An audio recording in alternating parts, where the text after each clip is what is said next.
The spirit of the Upanishads are the Aphorisms of the Wise, a collection of texts, aphorisms, sayings, proverbs, etc.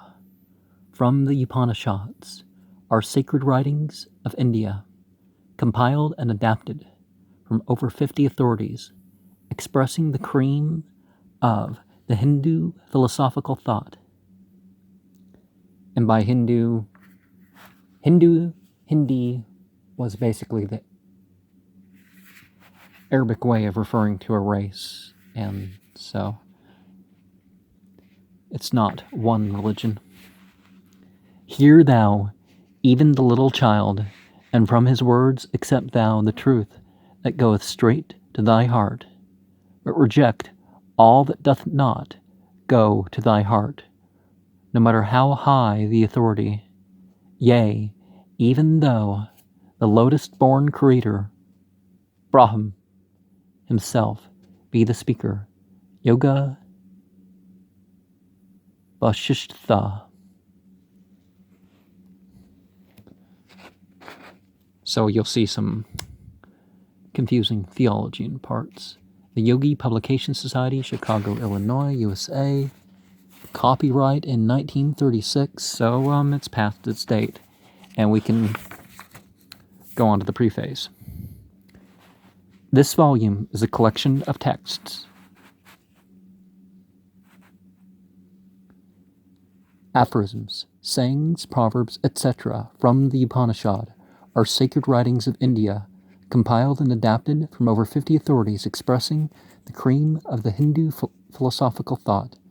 The adapter of the book acknowledges his appreciation of the work of Dr. Manil N. Vyevede of Bombay, India, the original translator of many of these aphorisms, etc., the general form of whose translation has been followed in the majority of cases, subject to such supplementary changes and rearrangement as have seemed desirable in the present work. The contents of this book are self-explanatory and need little introduction. The wonderful philosophy of the Upanishads is so greatly recognized that the words of praise would be superfluous. Many can say, with the German philosopher Schopenhauer, in the whole world there is no study so beautiful and so elevating as that of the Upanishads. It has been the solace of my life. It will be the solace of my death. One word of caution we would give to the reader who may not be grounded in the fundamental thought of the Hindu philosophies. We allude to the frequent use of the words the self, ourself, in many of the aphorisms. The student of the Oriental teachings will, of course, recognize the fact that the word self, so used, implies the one self, our infinite one, whose essence permeates the universe, and in whom all living forms live and move and have their being, and which self is the essence of the countless personal selves. We have used the capital S in the word when so used, the word self, meaning the personal self, being printed in the usual way. The thought and teachings underlying this entire book is that of this one self, the only reality. The personal self is a thing of the moment, being born, growing old, and dying, but the real self endureth forever. The real self in each of us is the spirit in each of us, which is at one with the Father. Nearly every aphorism in the book emphasizes this truth in various words and forms of expression, and many of them are intended to lead the reader to a realization of the truth. Some of these seed thoughts will appeal to one and others to another. Each will draw to himself that which is his, and will let the rest pass him by. This is the law of learning. Accept only that which appeals to your heart as truth. Let the rest pass you by, for the time being, for each to come his own, and none can gain his own until he's prepared for it. The words of the Yoga Vasistha, quoted on our title page, intended to convey the same truth. Listen to this aphorism of the wise.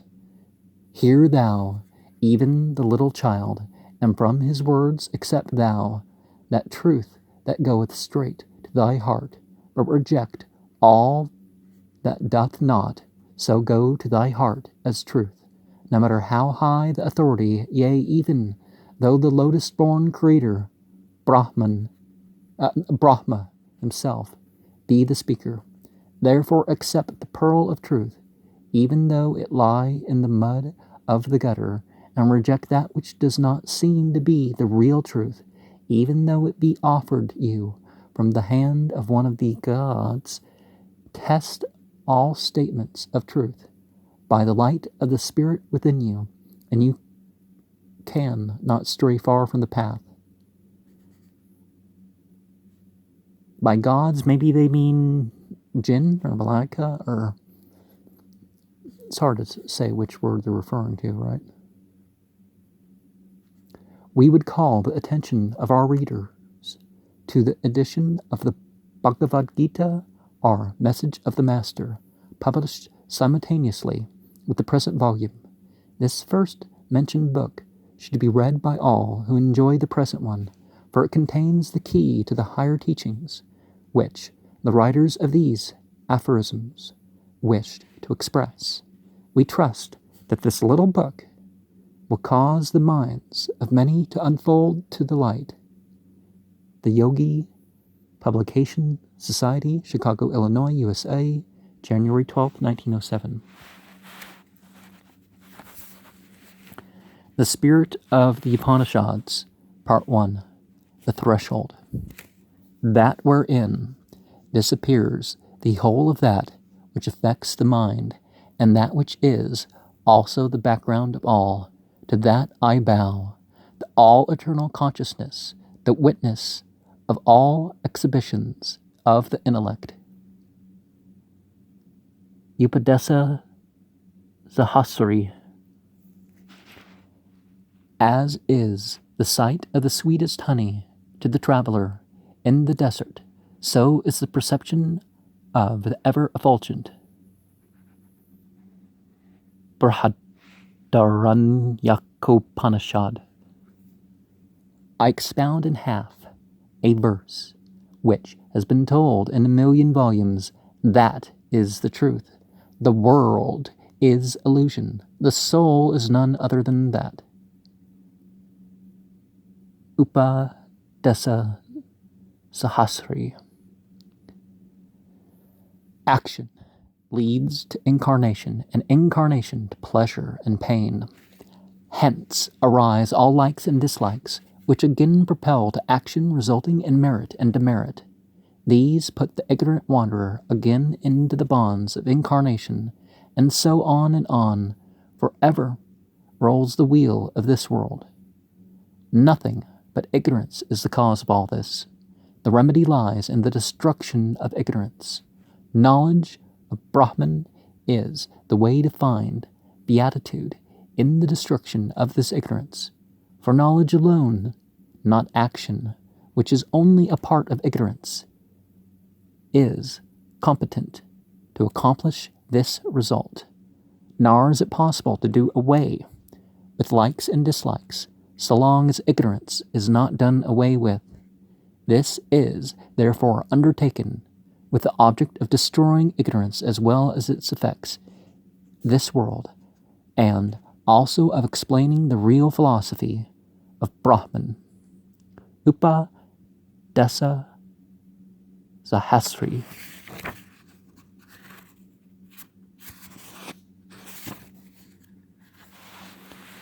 from the senses, finding each its own gratification in the objects. Peculiar to each, there arises no real happiness, but only a temporary allaying of the fever of the mind. It is vain, therefore, to grope for any real happiness in the world of objects.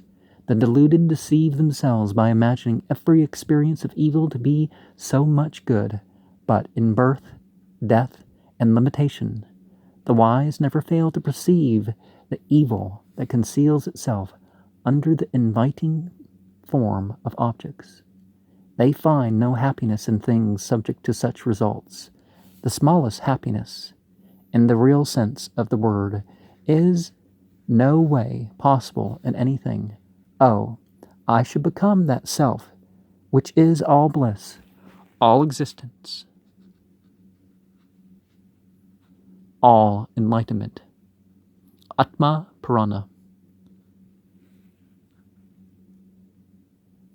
Isn't there supposed to be 16 Puranas? Or 18 Puranas, actually.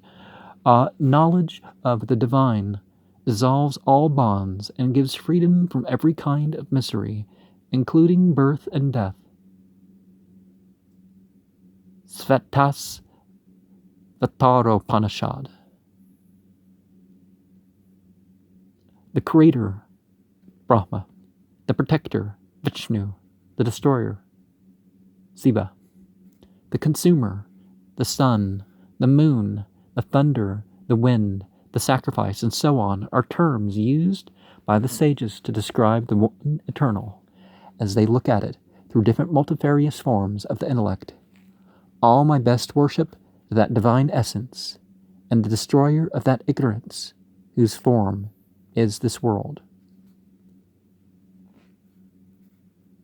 Well, if you identify with the object, like the sun, and the moon, and the thunder and stuff, but then you have these names, and you have the essence behind that. So, but we don't have to think of these as different names, different personages and stuff like this. So that's where things could get confusing. Okay. Part 2. The Absolute. That should be known as Brahman, which, beyond the ganging whereof, there remains nothing to gang. Beyond the bliss whereof, there remains no possibility of bliss. Beyond the sight whereof, there remains nothing to see. Beyond becoming which, there remains nothing to become. Beyond knowing which, there remains nothing to know. Atma Buddha. And as a side note, let's remember that Buddha Yoga predates Buddhism by, a few thousand years or so. So, I'm not sure how relevant you'll find that comment, but this is all, and so is that. All comes out of the all, taking away the all from the all. The all remains forever. Upanishad. He is eternal among the eternal, conscious among the conscious. He is ever one, produces the variety of ideas in the many. Knowing that the Divine One is the supreme cause, all bonds dissolve themselves into nothing. Svetas Vataro Upanishad. Well, let's see if next time I can say that all at once, because that's one.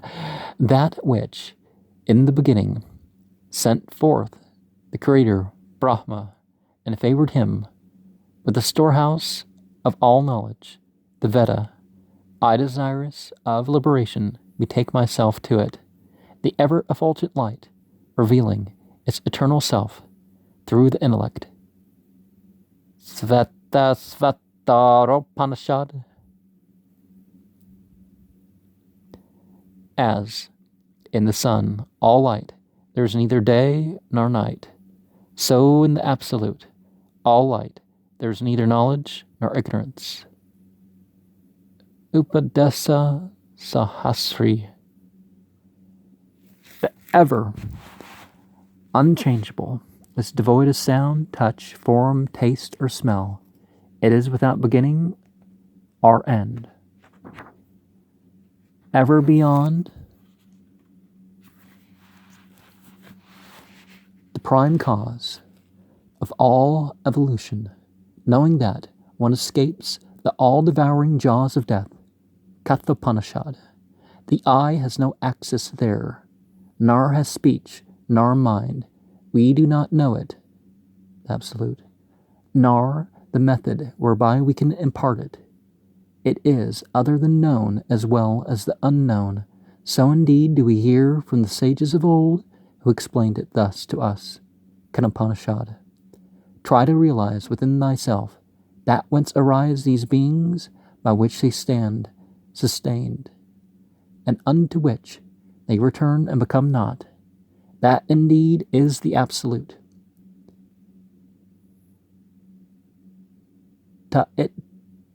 Upanishad. To the Emperor Janaka, thus explained Yajna Valkya, when there is, as it were, a second, there alone does one see, smell, or taste something other than self. There alone does one speak to, or hear, think of, or touch, or know something other than self. But when the seer is all alone with that, and he is as still as an undisturbed body of water, this indeed is spiritual consciousness, the condition of universal empire. This, to the self, is the highest end, the best riches, the supremest world, the greatest joy. The rest of beings live only by a particle of this bliss. Upanishad. Father, Son, Mother, nay, even the worlds, the gods, the Vedas, are not in the Absolute. The thief is no thief. The ascetic, no ascetic. It has no relation with good or evil. One who has become it is beyond all desires of the heart. It should not be supposed that, even in sleep, it does not see, for it does not see, though ever seeing. The sight of the seer is never lost, being eternal. There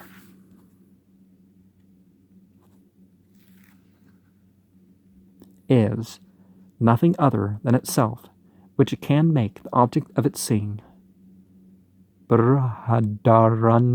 Upanishad. Now, when it says gods, it probably means light beings and therefore not gods, but all sorts of things are worshipped, so, to some people. Every other thing is going to be God to somebody. The Absolute is described as not this, not that, and so on, by negatives only. Upanishad. That is real bliss, which has no conditions. In the conditioned, there can be no happiness. The unconditioned alone is bliss. Try to realize the unconditioned in thyself. Upanishad. That is the unconditioned, wherein one does not see another, one does not hear another, one does not know another. That wherein one sees another, hears another, knows another, is the conditioned. The unconditioned is immortal. The conditioned is mortal. O Master, where is this unconditioned to be found? Everywhere or nowhere. Upanishad. Hence is described the real self. This self alone stands above, below, west, east, south, and north. Everywhere, all is this self. He who thus sees, thinks, and knows, enjoys this self, plays with this self, has this self alone, even for a second, finds perfect bliss in this self, becomes the Lord of all, gains access to all the worlds and beings. Those who understand otherwise betake themselves to other masters, enjoy only the mortal world of conditions, find no access to all beings,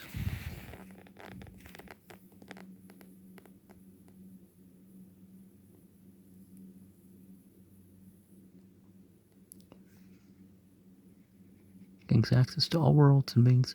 Those who understand otherwise betake themselves to the other masters, enjoy only the mortal world of conditions, find no access to all beings and all worlds. Chandogya Upanishad. That which is ever awake, even in sleep, sending forth a variety of ideas, is the real self, and all immortality. All the worlds are held in it, as it were, in suspension. There is nothing which transcends it. It is this, as the one fire pervading the universe appears in so many forms in the variety of objects, so the inner self of all, ever one, appears to take on so many forms, but is ever beyond them, as the sun, who enlightens everything, has nothing whatever to do with the numerous ills the eye may perceive, so the inner self of all, ever one, has no connection whatever with the joys and sorrows of the world, being ever beyond them. Kathopanishad. That the real witnesses all consciousness, who unites in one grasp the actor, act, and the variety of objects, apart one from the other, I see, hear, smell, taste, and touch. In this form does the witness unite, all in one continuous consciousness, even like the lamp suspended in a theater. The lamp in the theater takes in the master, the audience, the actors, and all, without distinctions, in one sweep of light, and continues to shed the same light even when all these are not there. Panchdari.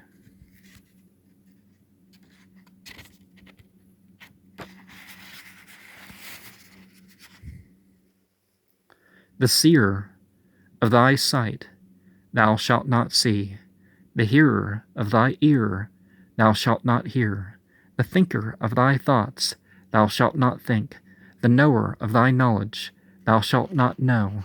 This is thy real self, all-pervading. Everything besides is but mortal. Upanishad.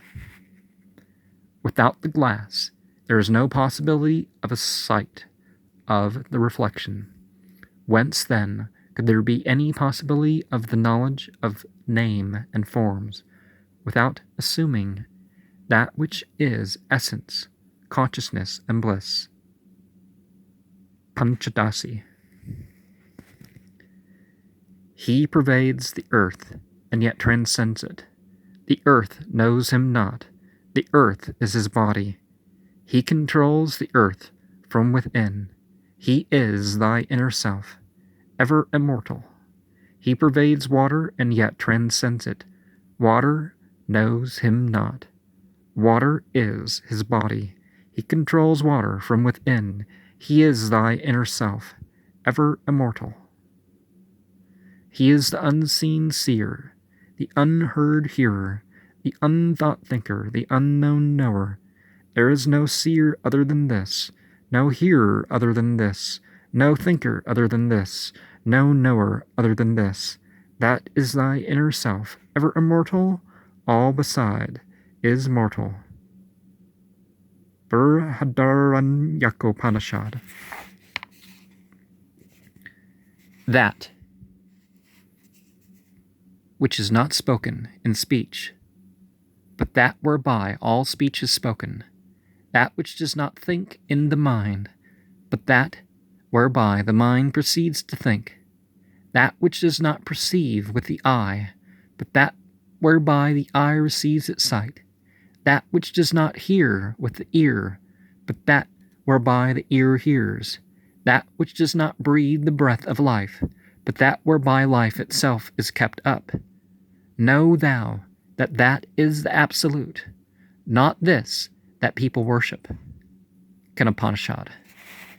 Immortal spirit alone is that.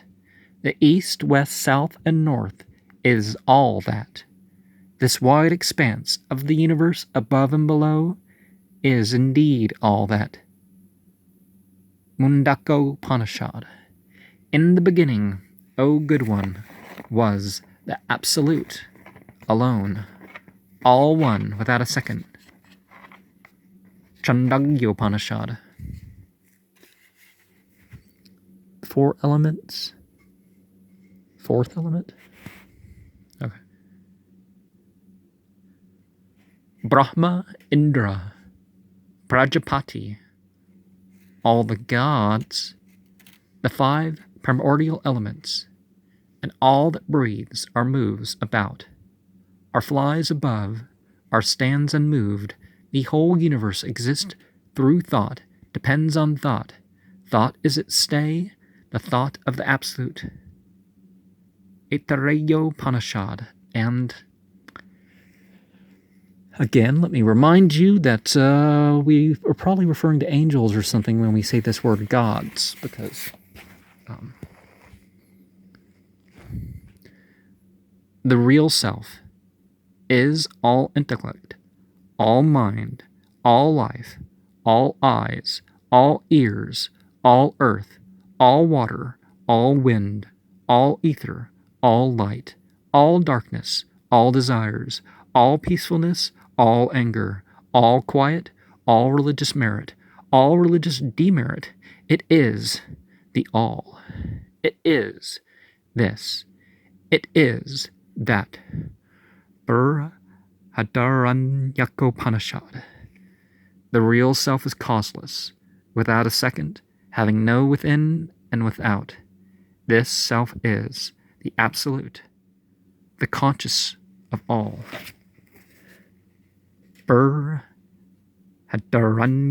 Upanishad.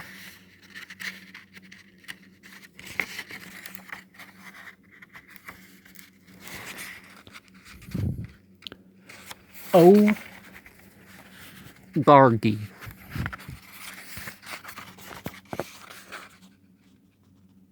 This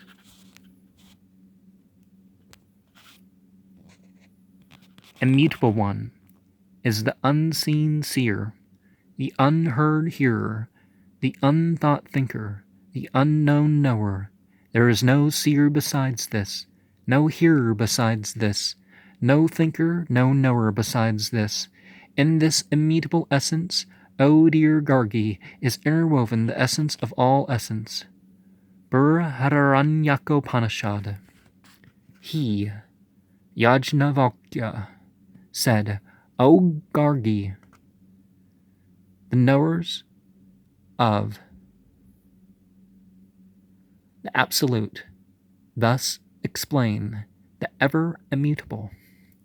It is neither with dimensions, nor atomic, neither short nor long. It is not red, not sticky, not light, not dark, neither air nor ether.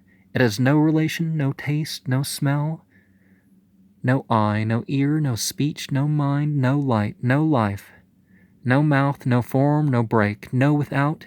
It enjoys nothing, or is enjoyed by nothing. Upanishad.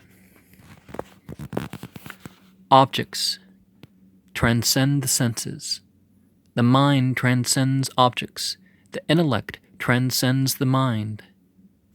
The Mahat, cosmic consciousness, transcends intellect, individual intellect.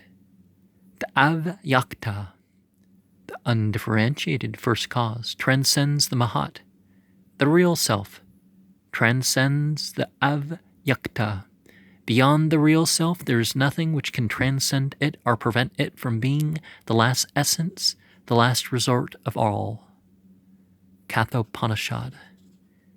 That is the great real self who, though without hands or feet, is the swiftest of approach, though without eyes or ears, sees and hears everything, though uncomprehended, comprehends everything knowable. Svetas Vataropanishad. The Absolute is never born, never dead. It comes out of nothing and goes into nothing. It is unborn, eternal, immutable, ever unique, never destroyed with the destruction of the body. If the killer intends to kill, or if the killed thinks he is killed, both of them do not know. They neither kill nor are killed. It is smaller than an atom, greater than the universe. It is present in the heart of all beings. The glory of this self is realized by him, the whole of whose sensibility returns to a state of placid calmness. Through absence of desire, he alone passes to the other side of this ocean of sin and sorrow. Kathopanishad. Truth alone conquers, not falsehood. The divine path stands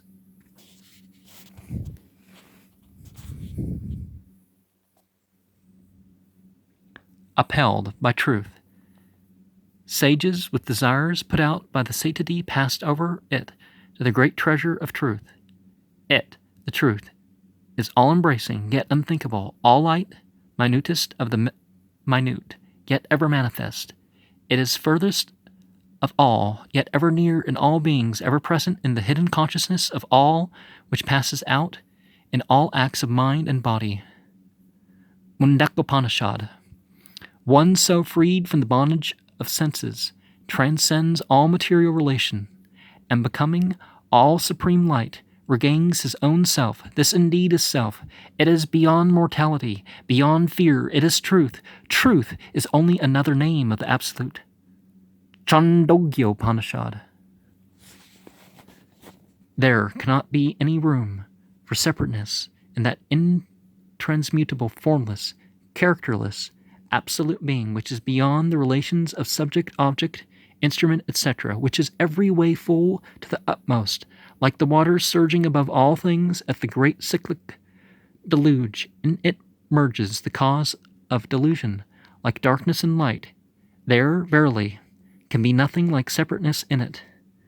The highest essence, without character, and ever one, without a second. Vivek Achud Amani.